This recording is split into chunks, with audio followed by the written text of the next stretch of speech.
Qadrdonlar barchaga yaxshi kayfiyat tilagan holda mana boshlaylik. 4 metr navesda qanday qilib mol boqsa bo'lar degan savollar bo'lishi mumkin. 4 metr joyga sig'maydi-yu, 5 metr joyga bo'ladi deyishi mumkin ko'pchilik. Keling qadrli obunachilar, 4 metr joyimizga mana bunday holatda chiroyli qilib mana beton oxir qilib bitkizdim. O'xchi bitgan joyi 4 metr joyga 3 metr beton oxir sig'di. Eniga qilib qilsanglar bo'laverar ekan. Mana ustullari. Endi bu yoqqa ham qilsa bo'ladi. Bu yoq ham yaxshi. Endi prosta kelajakda qilaman bu tomonni. Hozircha mana shu o'rtadan ketadi. Bu yoqqa ham qilsam, beton oxir qilsam, mana shu g'ishtoniga bu yoqdan ketadi. Qadrli obunachilar, mana hozir g'ishtponlarni bosganman o'zim. Ko'pchilik sement bilan qumni aralashtirib shipiradi buni oralig'iga. Men uni tavsiya qilmayman. Men buni ichiga sementni o'zini tavsiya beraman. Sementni o'zini shipirsanglar, mol siyganda yaxshi qatiydi. Qum bilan bo'ladigan bo'lsa, qum uqalanib, g'isht o'ynab qolishi mumkin.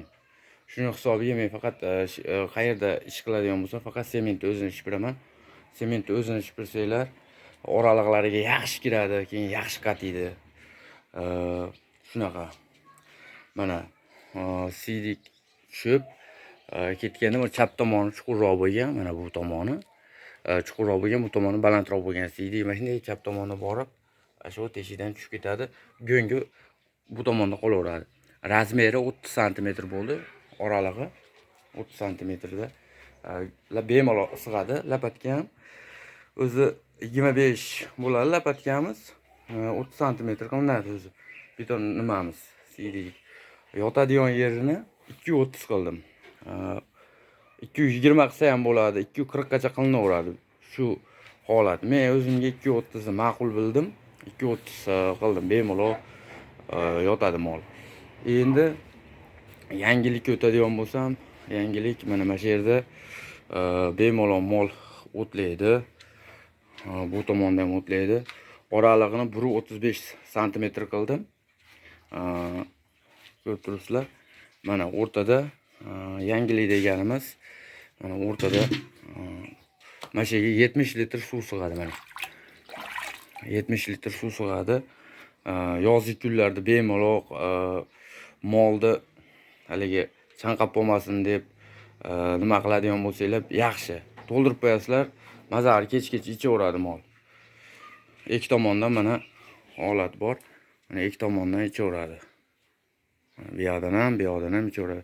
Bu yerga bitta mol turadi. Narchaga bitta mol, o'rtada bemalol mol ichaveradi. Endi suv sasib qolmasin deganlar uchun yangilikda eng zo'ri mana shuni tayda mana o salaban qilib qo'yganman mana.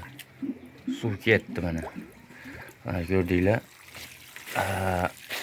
Sasib qoladigan bo'lsa suv uzoq turib, shuni ochib tozalab olsa bo'laveradi, tortib yuboradi suvni.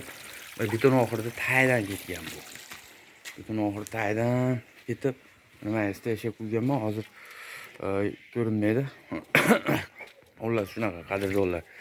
Kimga yoqdi deganlar bir dona like bosib, kanalga obuna bo'lsanglar, shunaqa yangiliklar, stroyka bo'yicha rasxodlarni barchasini ko'rishga musharraf bo'lasizlar. Sog' bo'linglar, salomat bo'linglar, o'zingizlarni ehtiyot qilinglar.